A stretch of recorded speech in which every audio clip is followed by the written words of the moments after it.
আসল কোরবানিতে কি? কোরবানি অর্থাৎ ত্যাগ করা, ইচ্ছা করা, আপনার নিজের সম্পদ থেকে, নিজের অন্তর থেকে আপনার উৎসর্গ করা আল্লাহর রাস্তায়, এটা হচ্ছে কোরবানি। নৈকট্য অর্জন করা, এই কোরবানির উদ্দেশ্য কোরবানি করার মাধ্যমে আল্লাহর নৈকট্য হাসিল করা, এটা হচ্ছে উদ্দেশ্য। কারণ কোরবানির ইতিহাস আমরা অনেকেই জানি, কোরবানির ইতিহাস জানি না এমন কোনো কেউ নেই, সবাই জানি ইব্রাহিম আলাইহিস সালাম, ইসমাঈল আলাইহিস সালামের কারণে এই কোরবানিটা আসছে। সর্বপ্রথম আদম আলাইহিস সালামের হাবিল এবং কাবিল ছেলের কারণে কোরবানিটা ওখান থেকে শুরু। তারপর এটাকে পরিবার করা হয়েছে ইব্রাহিম এবং ইসমাঈলের মাধ্যমে। কিন্তু পিতার কন্যা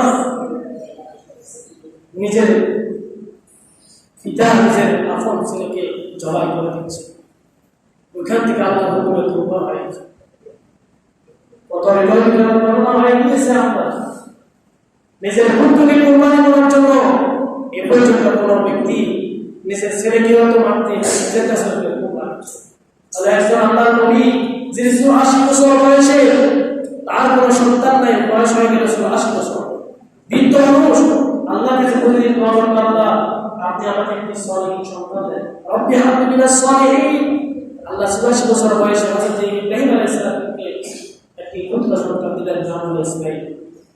কিছুদিন যাওয়ার পর আবার তাকে জবাই করার জন্য, কোরবানি করার জন্য আল্লাহ নির্দেশ দিলেন। ওই সময় শয়তান অনেক ওয়াসওয়াসা করেছে, শয়তানও আমাদেরকে বাধা দিতে চেষ্টা করেছে, কিন্তু পারে নাই। অনেক কষ্ট আর বিনিময় এই কোরবানিটা আসছে। শুধু আমরা মনে করতেছি কোনো কোরবানি করলে আমরা শেষ, আমরা শুধু মনে করতেছি এই কোরবানিটা আসবে, আমাদের প্রত্যেক কোরবানি করেছি, ছাগল কোরবানি করেছি, কোরবানি করেছি, এটাই সীমাবদ্ধ না। এটা না, বর্তমান যে অবস্থা চলতেছে, কোরবানি এই একটা আনুষ্ঠানিক আদায় করতে শুধু অনুষ্ঠান হয়ে গেছে। বিয়ের অনুষ্ঠানের মতো একটি কোরবানি একটি অনুষ্ঠান। কোরবানি আসছে, আমরা গরু কিনবো আর সবাই গরু বস্তু অংশ খাবো, আর কোরবানির গরুর ছবি ফেসবুকে ইন্টারনেটে আপলোড করবো। উলামায়ে কেরামের ওয়াজ এত নসিহত করার পরেও এখনো অনেক অমানুষ আছে, তাদের পশুরা ক্রয় করে মানুষকে দেখা, ফেসবুকে ইন্টারনেটে কথা দিচ্ছে, পশু করে দেখে ছবি তুলে ফেসবুকে দিচ্ছে। কি নির্লজ্জ! এবার দাম কত হয়েছে এটাও জানা আছে, কত দিয়ে কিনছেন হারাজি, আমি কত জুমায় বলেছি, হার জিত কার হাতে? আল্লাহর হাতে। আপনাকে আল্লাহ ৬০,০০০ টাকার যে পয়সা ক্রয় করেছে, আপনার আল্লাহ ৬০,০০০ টাকাই কবুল করেছে। কারণ আপনার এই গরুটা আপনি আগে নিয়ে নিয়েছেন, গরু যখন করতে গিয়েছেন, কিনতে আরেকজনে গিয়েছে, তখন ওই ৬০,০০০ টাকা গরু ১,০০,০০০ টাকা উনি কিনে আনবো, একই সেলছে। তখন আপনি বললেন আমি জিতে গেছি, আর ওই ব্যক্তিটা ১,০০,০০০ টাকা গরু কিনে একই গরু একই সেলসের গরু উনি বললো আমি হারে গেলাম। এরকম যদি কোনো মন মানসিকতা যদি এরকম হয়, আল্লাহ কসম করে বলছে আপনার কোরবানি হবে না। কারণ আপনার এটা অভিজ্ঞতা হয়ে গিয়েছে, মানুষ কি বলবে, মানুষের কি বলবে আজকে যদি আমি কোরবানি না দিই। আপনার সামর্থ্য আছে ১০,০০০ টাকা, আপনি একটি ছাগল কিনে কোরবানি দেন, আপনি কেন আবার দান করে আপনি কোরবানি দেওয়ার জন্য উঠে লেগেছেন? কারণটা এটা কোরবানি দেওয়া, এটা লৌকিকতা। কারণ এই লৌকিকতা সম্পর্কে, লৌকিকতা হচ্ছে শিরক। লৌকিকতা কি? শিরক। শিরক বলা হচ্ছে শিরকে আকবর, শিরকে আসগর। এটা হচ্ছে শিরকে আসগর। শিরকে আকবর হচ্ছে আল্লাহর সাথে অংশটা ডাইরেক্ট মুক্তি বোঝা করা, আল্লাহর জাতের নামের সাথে শরীক করা, এটা হচ্ছে মেন শরীক, যেটা শিরকে আকবর বড় শরীক। আর ছোট শিরক হচ্ছে রিয়া। আল্লাহ পাক কোরআন কারিমে ভিতরে বলেছেন কি, ফামান কানা ইয়ারজু লিকা রাব্বিহি ফালইআমাল আমালান সালিহান ওয়ালা ইউশরিক বিইবাদাতি রাব্বিহি আহাদা। আল্লাহ বলেন ফামান কানা ইয়ারজু লিকা রাব্বিহি, হে দুনিয়ার মানুষেরা, হে মুসলমানরা, হে মুত্তাকিরা, হে মুমিনেরা, শোনো, তোমরা যদি আল্লাহর সাথে সাক্ষাৎ কামনা করতে চাও, জান্নাতে যদি জান্নাত পেতে চাও, যদি আল্লাহর দিদার পেতে চাও তাহলে তোমরা আমলে সালেহ করো, আমলে সালেহ করো, ইবাদত করো। আর যারা বলে ইশরিক বিইবাদাতি রাব্বিহি আহাদা, ওই আমলে যে সালেহ করতেছ ওই আমলে সালেহ ভিতরে আমরা অংশীদার করিও না। তাহলে আমলে সালেহ দ্বারা অংশীদার এখানে শিরকের কথা বলা হয়েছে। আমলে সালেহটা কি? আপনি নামাজ পড়তেছেন এটা আমলে সালেহ, দান করতেছেন এটা আমলে সালেহ, আপনি কোরবানি দিতেছেন এটা আমলে সালেহ, এটা ইবাদত। কিন্তু আপনি কোরবানি ইবাদত, নামাজ ইবাদত সব থেকে যদি নামাজ পড়তেছেন মানুষ আমাকে নামাজই করবে, হজ করতেছেন হজই করবে, কোরবানি করতেছেন আপনাকে কি করবে? আপনাকে বাড়াবা দিবে। কোরবানি দিতেছে 1 লক্ষ টাকা দামে বিশাল করে কোরবানি দিচ্ছে, আপনি বিশাল কোরবানি, আমি এই বছর অনেক বড় দামের কোরবানি দিচ্ছি, অনেক বড় কোরবানি দিয়েছি, দোকানে ঘাটে বাজারে ঘাটে সব জায়গায় সাবাস দিতেছেন আপনি। আপনার এই কোরবানি পুরো হবে কারণ আপনি আল্লাহর সাথে অংশীদার করতেছেন। আল্লাহ নিজে বলেছেন ওয়া ইশরিক বিইবাদাতি রাব্বিহি আহাদা, তোমার এই কোরবানি হবে না যদি শিরক করতেছ। এই লোক দেখানো থেকে নিজেকে ফিরে আসতে হবে। আল্লাহর হাবিব হাদিসে বিবরণে বলেন যে এই শিরক হচ্ছে শিরকে রিয়া, যে শিরকের কারণে যদি এই শিরক যদি কোনো ব্যক্তির কাছে থাকে, সারা জিন্দেগি যত আমল করেছে জিন্দেগি করেছে সকল আমলগুলো পুড়ে ছাই হয়ে যাবে। বলেন নাউজুবিল্লাহ। আমরা এত কষ্ট করে এত লক্ষ টাকা কোরবানি করার জন্য 1 লক্ষ 2 লক্ষ টাকা খরচ করতেছি, আর কত হয়রানি পুরো আনা নেওয়া নিয়ে, তাহলে এই লক্ষ টাকার কোরবানিটা আমরা কি বিফল হয়ে যাবে? এরকম কি কারো চিন্তা আছে? বলুন, কারো চিন্তা এরকম নেই। আপনার কোরবানিটা যদি আল্লাহ কবুল করতে চান তাহলে আপনার কোরবানিটা কি করতে হবে? রিয়া মুক্ত শিরক মুক্তই করতে হবে। তাহলে আপনার এই কোরবানি যারা রক্ষায় কষ্ট করতেছেন আল্লাহ পাক এই কোরবানিটা কবুল করবে। কঠিন কিয়ামতের ময়দানে মুসিবতের সময় আল্লাহ পাক রব্বুল আলামিন অসংখ্য শ্রেণীর মানুষদেরকে আল্লাহ মাফ করে দিবেন। যার যার শ্রেণীভিত্তিক আমল ভিত্তিক জগৎ, যার যার আমল ভিত্তিক আমল গ্রহণ করেছে ওই আমলের প্রতিদান সকল দিয়ে দিবেন, আমলের প্রতিদান দিবেন। অসংখ্য মানুষ আমলের প্রতিদান নিয়ে কেউ জান্নাতে কেউ জাহান্নামে চলে যাবেন, কিন্তু এক শ্রেণীর মানুষ ওই এক শ্রেণীর মানুষ থেকে যাবে, ওই এক শ্রেণীর মানুষের দিকে আল্লাহ পাক অস্বীকারও তাকাবেন না। ওই এক শ্রেণীর মানুষের দিকে আল্লাহ পাক কাহার উদ্ধার করবেন, আল্লাহ 99টি নাম রয়েছে, ওই 99টি নামের একটি নামের একটি গুণ আল্লাহর কাছে রয়েছে। আর ওই 99টি নামের ভিতরে আল্লাহর ভয়ঙ্কর নাম হচ্ছে কাহার। ওই কাহার আল্লাহ শুধুমাত্র কিয়ামতের ময়দানে যারা ইবাদতের ভিতরে শিরক করেছে, আল্লাহর সাথে অংশীদার স্থাপন করেছে, ওই ব্যক্তিদের জন্য কিয়ামতের ময়দানে আল্লাহ কাহার উদ্ধার করবে।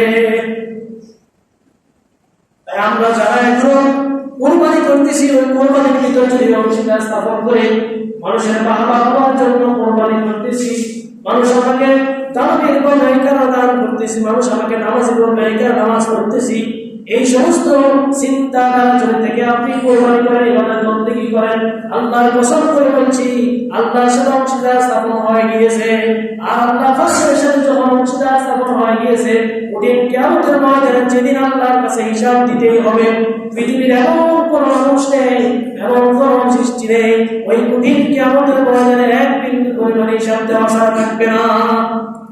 ওই দিন আপনি কোন পরিমাণ হিসাব আপনার থেকে নেওয়া হবে,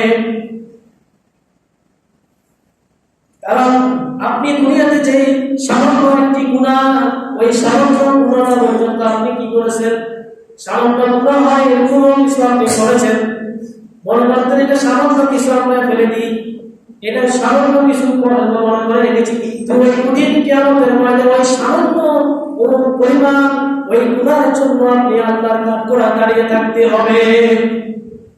তাই প্রিয় মুসলমান ভাইরা, ওই হযরত ইব্রাহিম আলাইহিস সালাম থেকে যে কোরবানি আসছে, আমরা জানি ইব্রাহিম কিরকম ছিলেন।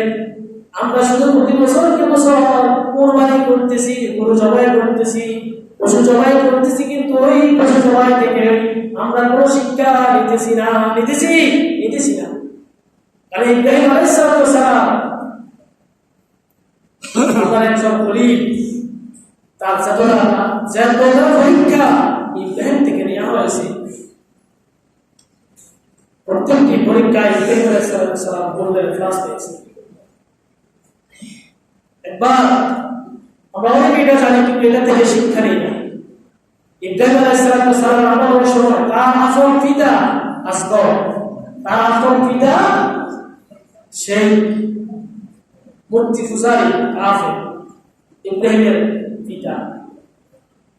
ওই সময় বলা হয়েছিল সকলে ওই ইব্রাহিমের আমলে যারা নমরুদের সবাই বলতেছে ইব্রাহিম যে কাজগুলো করতেছে আমরা এটা ধ্বংস করতে হবে, কি করতে হবে, একটা মেলা দাও, আয়োজন দাও, ওই মেলা দিয়ে ইব্রাহিমকে কোনো রকম যদি আনতে পারো তাহলে তার এই পরিগিরি শেষ। নমরুদ এই বুদ্ধি দিয়ে তার মূর্তি পরিষদকে এই আলোচনা করে একটি মেলা বানালো। তখন তার এই দায়িত্বটা দেওয়া হয়েছে তার পিতাকে। ইব্রাহিম আলাইহিস সালাম পিতাকে যখন দায়িত্ব দেওয়া হলো, ইব্রাহিম আলাইহিস সালাম কাছে আসে বলল, ওই পুত্র ইব্রাহিম, আমি তোমার পিতা কিনা বলো? অবশ্যই আপনি আমার পিতা, আমি যা বলি তুমি তা শুনবে, বলবে যদি সঠিকভাবে হয় চিন্তা করে দেখবো শুনবো। তখন ওই ইব্রাহিম আলাইহিস সালাম পিতা বললেন যে তুমি একটি মেলার আয়োজন করেছে, তুমি যেভাবে আমার সাথে মেলা যাবে। তখন ইব্রাহিম আলাইহিস সালাম বলেন, আমি ইনি সাইমু ইনি সাকিব আনা মারিদু, আমি অসুস্থ। ইব্রাহিম আলাইহিস সালাম কিন্তু অসুস্থ নন, তারপরে বলেছে অসুস্থ, কিন্তু ইব্রাহিম আলাইহিস সালাম কি মিথ্যা বলেছেন? না, কারণ চারদিকে মূর্তি পূজা করে গিয়েছে, আল্লাহ পাককে সিজদা না করে মূর্তিকে সিজদা করতেছে, আল্লাহ পাকের গোলামি না করে মূর্তির গোলামি করতেছে, আল্লাহর সাথে অংশীদার স্থাপন করেছে। ইব্রাহিম এটা দেখে সহ্য করতে পারে না, ওই মুহূর্তে তার মানসিক অসুস্থ ছিল। তখন সবাই চলে গিয়েছে, ইব্রাহিম আর চায় না, অসুস্থ মনে করে। ওই মূর্তি ঘর ছিল বিশাল মূর্তির ঘর, ওই মূর্তির ঘরের ফাঁড়া দেওয়ার জন্য রেখেছে একজন বুড়ি, ল্যাংড়া একজন বুড়িকে দায়িত্ব দিয়ে গেছিলেন যে আমি তো ল্যাংড়া মেলা যেতে পারবো না, আমাকে দায়িত্ব দাও। ওই মূর্তি ঘরের দায়িত্ব দিয়েছে একজন বুড়িকে, ল্যাংড়া বুড়ি। এরপরে কিছুক্ষণ পর ওই বুড়ি আবার কেউ তো নাই, সমস্ত জনপদ শূন্য, শুধু আছে ইব্রাহিম আর ওই বুড়িটা। বুড়িও কিছুক্ষণ পর ওই মূর্তির ঘর থেকে শেষ হয়ে গেল, তখন একদম মূর্তি ঘর ফাঁকা। এমন সময় হচ্ছে ইব্রাহিম আলাইহিস সালাম ওই মূর্তি ঘরে গেলেন, যারা দেখতেছে অনেক বড় বড় মূর্তি, একজনের হাত অনেক বেশি। ইব্রাহিম আলাইহিস সালাম চিন্তা করলো সামনে অনেক খাবার, অসংখ্য বড় বড় খাবার মূর্তির সামনে। ইব্রাহিম বলল এই খাবারটা নিয়ে মূর্তির সাথে বলল, খাও না কেন, খাও। ইব্রাহিম বলল এগুলা খাও না কেন, তোমাদের সামনে তো ভালো ভালো গরম গরম, কেন খাচ্ছ না তোমরা? তখন ইব্রাহিম ছিল একটু গরম, তখন বারবার বলার পরে যখন এই মূর্তিরা মূর্তিরা যখন খায় না, মূর্তিরা কি খায়? কথা শুনে মূর্তিটা মূর্তি। তখন ইব্রাহিম আলাইহিস সালাম মাথা হয়ে গেল, সামনে একটা ছিল কুরআন, এই কুরআন নিয়ে সমানে কারো হাত কাটলেন, কারো মা কাটলেন, এরকম করে সবগুলো কারো বল্লা কাটলেন। পাশে যিনি যেটা মূর্তিটা সবচেয়ে বড়, দেখবেন একটা মূর্তি আছে যে মূর্তি অসংখ্য হাত আছে কিনা, এটা আমাদের বড় মূর্তি, এটা নাকি ক্ষমতাদার। ওই মূর্তিটা অসংখ্য হাত আছে। ইব্রাহিম আলাইহিস সালাম ওই কুরআনটা ওই তাদের উপরে রেখে চলে আসতে, সবাই মেলার ভিতরে মত খেয়ে মাথা হয়ে গেল। রাতের বেলা আসলো, সকালবেলা আবার ঘুম থেকে যখন উঠবে মূর্তি পূজা করার জন্য, তাদের মূর্তিকে, তাদের দেবকে, দেবীকে তারা সিজদা করার জন্য যখন সকালবেলা গেল, যাই দেখলো যে ভাই একই অবস্থা, কারো হাত নাই, কারো পা নাই, কারো বল্লা নেই, কারণ থাকে। তোরা এই কারণটা কে করেছে? বুড়িকে ডাকে, বুড়িকে ডেকে আনলো। বুড়ি এসে দেখলো, বুড়ি বললা তুমি এখানে ছিলা? বুড়িকে বললো তুমি এখানে ছিলা না? হ্যাঁ ছিলাম। বুড়ি মিথ্যা কথা বলেছে বাঁচার জন্য, বলে তুমি কি দেখো না এই মূর্তিগুলো ভাবলো কি?